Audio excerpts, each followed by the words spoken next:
Okay, that was a crazy week in WWE to say the least. Like, a lot went on. We're talking John Cena's final match on Monday Night Raw. We had title changes, surprises, returns, literally the whole shebang. Anything you could possibly want out of WWE, you got this past week. And with so much happening, there is a lot of movement on our power rankings. Now, if you're new here and you don't know what the power rankings are, this is a series where we rank wrestlers 1 to 25 based on their on-screen presentation. Meaning we're keeping it kayfabe, people, all right? We talk about wins, losses, fights that they get in, promos that they cut, heel turns, babyface turns, you name it. If it happens on TV, it's going to apply to these ratings. We don't pull the curtain back over here. So with that being said, let's not waste any more time and let's dive right into the power rankings. But let's begin with the people who have fallen out of the top 25 on our power rankings. Julia is off the list because she lost her Women's United States title and was simply not on Friday Night SmackDown. She needs a lot of wins in order to crawl back up those rankings. If she gets like a feud with Jade Cargill going, or maybe gets another shot at the Women's United States title, potentially winning it back, there is a lot of room to grow here. But for right now, Julia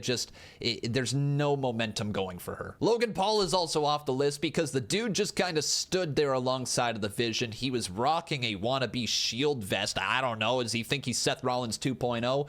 And then he got choked out by CM Punk on Monday Night Raw. Also, the cops were just kind of watching onwards as Logan Paul was being choked out. Not even the cops, not even the NYPD want to save Logan Paul. Becky Lynch is off the list after losing her Women's Intercontinental Championship, and this is a big fall, but you know what? Becky lost to AJ Lee. She had a count-out loss here to Maxine Dupree, and then losing the IC title to Maxine Dupree as well is just not a good string of events for Becky Lynch, so she's off the list. And the last one off the list is Tiffany Stratton, the former women's champion who lost her title to Jade Cargill, was nowhere to be seen on Friday Night SmackDown. It feels like Jade has completely moved on. She's not even thinking about Tiffany these days, and with Tiffany missing, she's not going to be able to make the top 25. Now on to the wrestlers who you gotta keep an eye on over the coming weeks. These wrestlers are on the rise. Solo Sikoa, a huge win over a returning Dolph Ziggler, but let's be real, it's been years since Dolph Ziggler has wrestled in a WWE ring. All right, he might have a little bit of that ring rust. You know, I hear this guy named Nick Nemeth was doing a great job, but Dolph Ziggler has been MIA. It was great to see Dolph back, but Solo Sikoa dominated him. And with that win for Solo Sikoa, he advanced in the Last Time Is Now tournament, so he has to be a threat moving forward. Remember, this dude does have a win over John Cena. Nikki Bella is still on the rise after turning heel on Stephanie Vaquer and jumping her on this past episode of Monday Night Raw. That's twice in a row she's jumped the Women's World Champion, but remember, she still doesn't have a lot of wins since she's returned, so yeah, she got to pick up a meaningful win, maybe over Stephanie for that Women's World title. And the final wrestler on the rise is AJ Lee. She's coming off of that big win alongside of her husband in CM Punk against Seth Rollins and Becky Lynch, and then she proceeded to cost Becky Lynch the Women's Intercontinental title, basically gifted it to Maxine Dupree. Now it looks like she's going to be a part of the Women's War Games match, being the final member on Team Babyface. So yeah, AJ Lee definitely one to watch. If she wins at War Games, she's right up that list. Now, starting off our power rankings this week at number 25, we have the new Women's Intercontinental Champion, Maxine Dupree. Yes, Maxine is a champion. Yes, if you're a champion, generally it almost guarantees you a spot on this list. But the one thing Maxine Dupree is missing is experience. She's still very, very new in that ring, doesn't have a ton of matches under her, certainly not a lot of wins. But with back-to-back wins over Becky Lynch and now being the IC champion, you got to admit that Maxine Dupree has a lot to prove, but she definitely belongs on this list. She needs more wins. She needs to be more confident. And after AJ Lee basically, like I said, just gifted her the title, she needs to absolutely show everybody what she can do. If Maxine Dupree can string together some meaningful wins, maybe beat Becky Lynch clean in a rematch, then I can see Maxine Dupree moving higher on the rankings. Alexa Bliss and Charlotte Flair come in at number 24 this week, down 4 spots from last, and the reason being because they have major issues with each other. Like, it's never, ever, ever good when a tag team partner walks out on the tag team partner, and that's exactly what Charlotte Flair did on Friday Night SmackDown to Alexa Bliss. Left her high and dry, and that resulted in Alexa getting beat up backstage. Charlotte says she trusts Alexa, but does Alexa trust Charlotte? Now, Charlotte did show her true colors on Monday Night Raw. She did save her friend in Alexa Bliss, and there are potential signs that Charlotte Flair could be a part of the Women's War Games match moving forward. If that is the case, then that's good for Alexa and Charlotte, but like, They got to get on the same page here. Number 23 is Rusev as he falls down one spot from last week. And Rusev did nothing wrong this week. But the thing is there was a lot of big stuff that happened on Monday Night Raw, and Rusev simply wasn't on the show. He's still in the second round of the Last Time Is Now tournament. He can still win the whole thing. He's a legitimate threat. Rusev just needs more wins in this tournament, more meaningful wins on Monday Night Raw or SmackDown in order to move up the rankings. Up one spot to number 22 is Sheamus this week, and Sheamus got a big win alongside of John Cena in his final ever match on Monday Night Raw. Just being in that position to be in that six-man tag speaks volumes as to who Sheamus is. John Cena wanted to fight alongside of him. He's also starting to gain some momentum every single week with that win in the Last Time Is Now tournament, moving on to the second round, and now this win alongside a couple of legends in John and Rey Mysterio.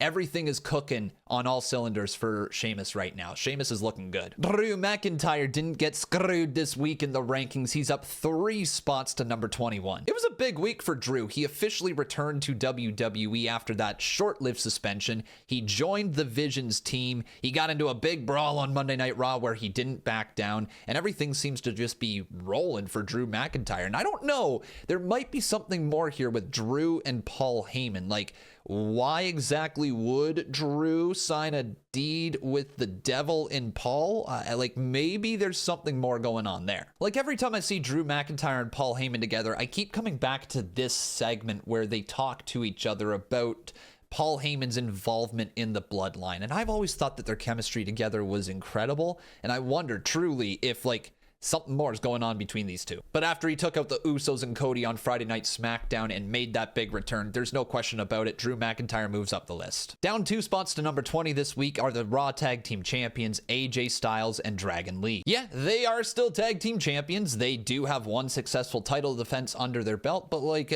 that's pretty much it from these two. They still don't have a tag team name. They weren't on Monday Night Raw, and they're lacking credible challengers to go up against them as a team. Right now, Dragon Lee and AJ Styles are literally on this list because they're the tag team champions. One small misstep and they're off the list. Number 19 are the other tag team champions, the Wyatt Six, who are down 4 spots this week, but it's not because of anything they've done. It's just simply because they haven't been able to defend their titles. They do have an upcoming match against the MFTs for said tag team championships, and it looks like they're going to have a little bit of help as Uncle Howdy is seemingly back. All of this is really, really good for the Wyatt Six, but the thing is, they need to defend their titles successfully, otherwise they're gonna be off this list in a heartbeat. If the MFTs walk away with the tag team championships, then that's it for the Wyatts on this list for now. Down 1 spot this week is Chelsea Green at number 18, and this is all because she didn't get her championship celebration. How rude, how uncalled for. How dare WWE not throw her a championship celebration? There's a bunch of injustices in the world, and that is one of the biggest ones. How dare they do that to Chelsea? But because of this, because WWE didn't feel the need to throw her a celebration, she's down 1 spot. She also needs some more meaningful wins as champion in order to move further up the list. But yeah, justice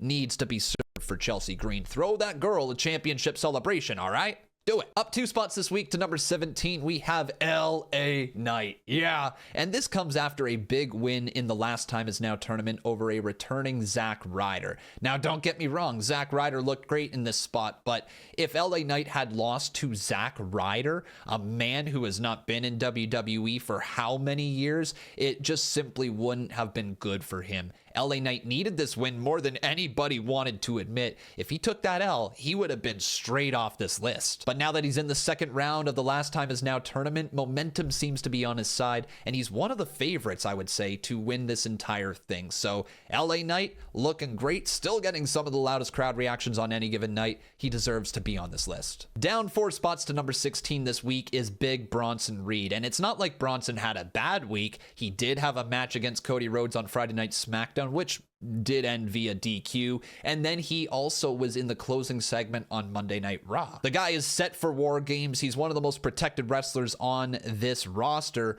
But his claim to fame was that he beat up Roman Reigns, and guess who's back? Roman Reigns. Immediately, Roman punched Bronson Reed in the face, knocked him out. The dude couldn't really get anything going after that, and it seems like Bronson Reed is going to be in a bit of a pickle going up against these baby faces. Like, he needs a huge win at Survivor Series to move right back up the rankings. And with so many returning superstars to Monday Night Raw, it was just natural to see this man fall down the rankings. Up one spot to number 15 this week, we have main event Jey Uso, and this is well deserved after defeating The Miz on Friday Night SmackDown, being all over Monday Night Raw, being a part of the War Games match alongside of his babyface brothers. Of course, his real brother in Jimmy Uso is part of that match as well. It looks like things are moving forward in a great way for Jey Uso, and he could very well be one of the favorites to win the whole tournament and take on John Cena. Just remembering who was the man that eliminated John Cena from the Royal Rumble, right? That was Jey Uso. There's some history there. But I will say this about Jey Uso, he's in a little bit of danger of falling down this list as well. This solely relies on him picking up consecutive wins. If he loses at War Games, or he has a terrible showing at War Games, there's a good chance that this man could fall into the 20s. His main event status is up in the air right now. A huge drop this week, down 6 spots to number 6, is Braun Breaker. Look, Braun didn't do anything wrong, but the reality is, with a returning Brock Lesnar, adding in Logan Paul to the vision, Bronson Reed being one of the main guys, and Paul Heyman as well commanding a lot of the spotlight, a lot of the focus has seemingly just shifted off of Braun Breaker literally in 1 week's time. He still has one of the most devastating moves in all of WWE. That spear is a thing of beauty, and I don't think anybody can stop him once he gets up to top tier speed. But right now, Braun Breaker has to win more matches in order to move up this ranking and be higher than some of the other superstars that are above him. Right now, he looks like he's in a great position. He's highly protected by both Paul Heyman and the rest of the division. But let's be real, this guy needs some more wins. I do believe he is going to be one of the best superstars in the War Games match, and I think he's going to have an incredible performance. He might even be the guy who kicks off the entire thing, goes the entire distance, and fights for his team from the start to the finish. Braun Breaker has a big week coming up, and he needs to get some wins going again to move up this list. At number 13, we have a superstar debuting on the Power 25 rankings. That's right, it's the returning Gunther. And Gunther deserves this spot after destroying Javon Evans on Monday Night Raw and advancing in the Last Time Is Now tournament. Not only did it return, but he also returned with his old theme song, and he instantly has become the favorite to win this entire thing. If we get Gunther versus John Cena in John Cena's last match, like, that is a dream match people have been wanting ever since John Cena announced that he was going to retire. People want to see Gunther versus John. He is one of the most feared wrestlers on the entire roster, and he might very well walk through this entire tournament. Gunther is back, and he returns at number 13. At number 12 and number 11, we have two wrestlers that are essentially going through the exact same thing. Number 12 is Rhea Ripley, down 1 spot from last week, and 11 is Io Sky, down from 1 spot as well. Everything I can say about one, I can say about the other. They both returned recently. They both got beat up on SmackDown. They're both a part of the Women's War Games match. They both don't get along with Charlotte Flair right now. Everything isn't great for these two, but also they got a pretty good friendship going on right now. Did you see that hug on Monday Night Raw? Now, while Io Sky doesn't quite have as many issues as Rhea Ripley does with Charlotte Flair, there's still some issues and some distrust there between Io and Charlotte as well, and they got a lot of things to overcome if they're going to win the War Games match and move back up these rankings. So good luck to them, but they're each down a spot this week. Kicking off the top 10 this week, we have Dominic Mysterio, who is down 3 spots. It's been a couple of rough weeks for Mr. Dirty Dom. You know, the dude lost his IC title. He lost a match on Monday Night Raw. He got shoved around by Cam Scataboo. It wasn't a great week for Dom, but there was a silver lining. This dude has an IC championship match in his hometown of San Diego.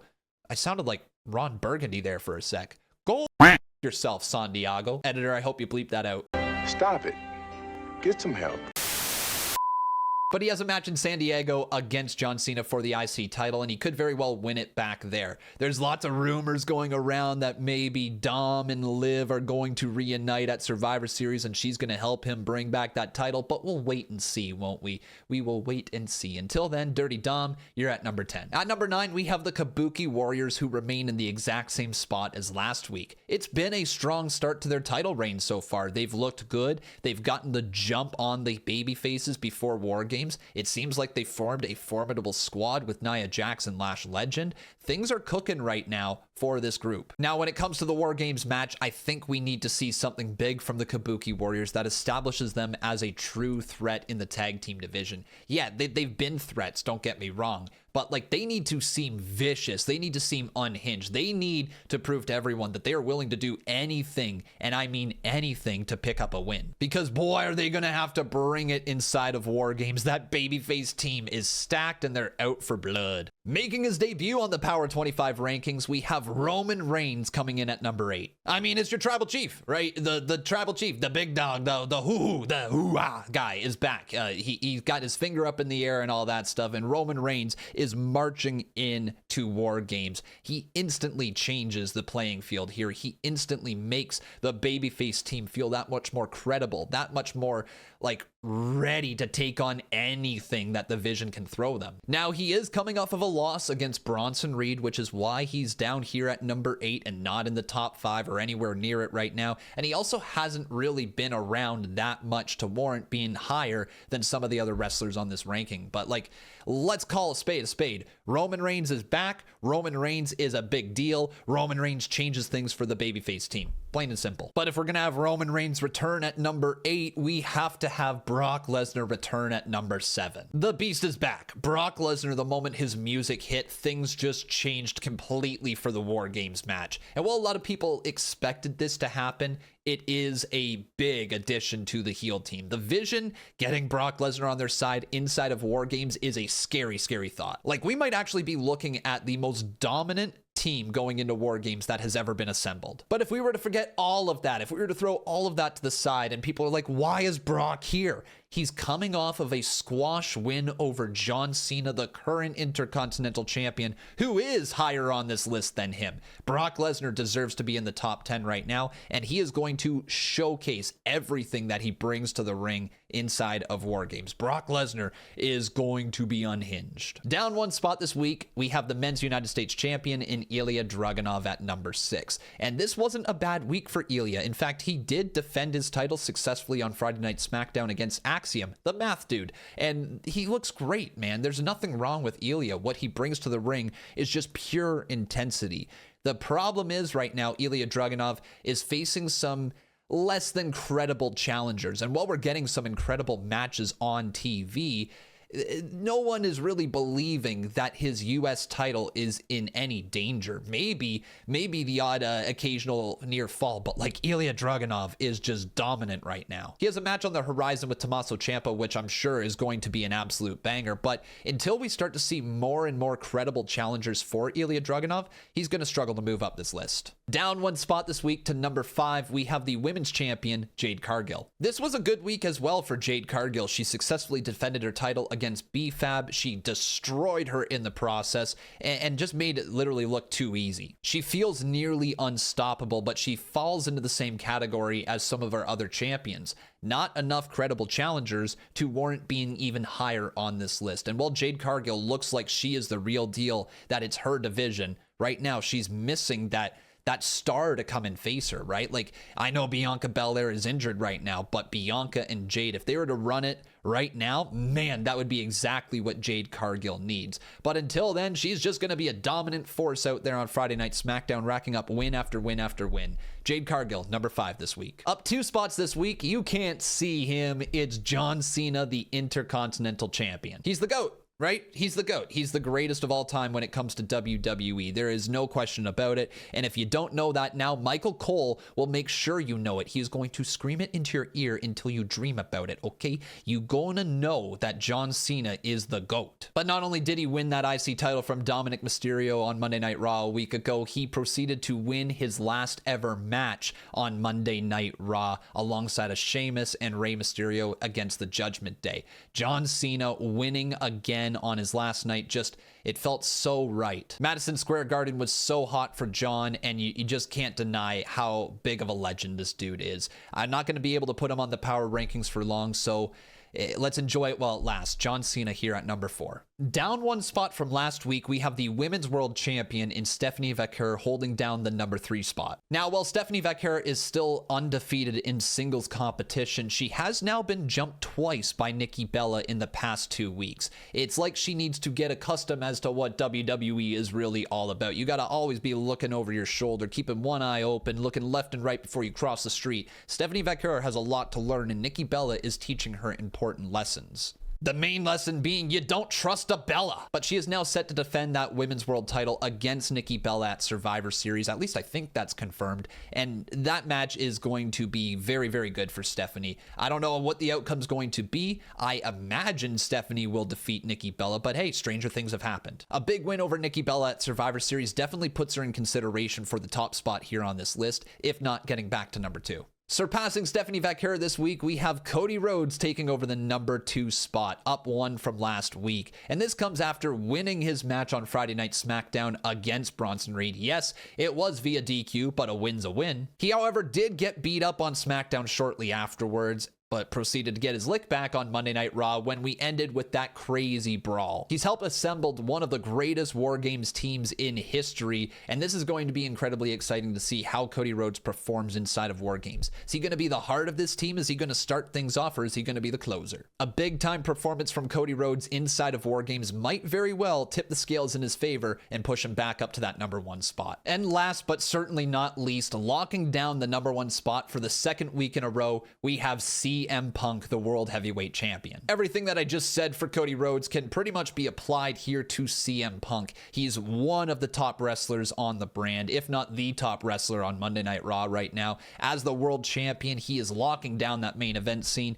part of War Games, part of one of the most star-studded War Games teams in history, and he looks like he's ready to go to war. Now, he was missing on Friday Night SmackDown. He could have actually helped out his team there, but he then proceeded to choke out Logan Paul on Monday Night Raw, which to me deserves the number 1 spot. Again, not even the NYPD wanted to stop Punk from choking out Paul with a kendo stick. It was my favorite moment of the week. It's going to take a lot right now to take CM Punk off of the number 1 spot. He's going to have a very poor showing inside of War Games in order to lose this place, but yeah, CM Punk absolutely deserves the number 1 spot. But these are just my opinions, right? This is just my list. I want to hear from all of you guys. It's entirely subjective, so let me know. Do I have the rankings wrong? Would you rank someone higher or lower on the list? The comment section is right there. Just go nuts down there. And also, I want you to keep a close eye on the community page on my YouTube page. There's going to be polls every single week asking you exactly the same question. Who should be number 1 on our list? Last week, it was overwhelmingly CM Punk,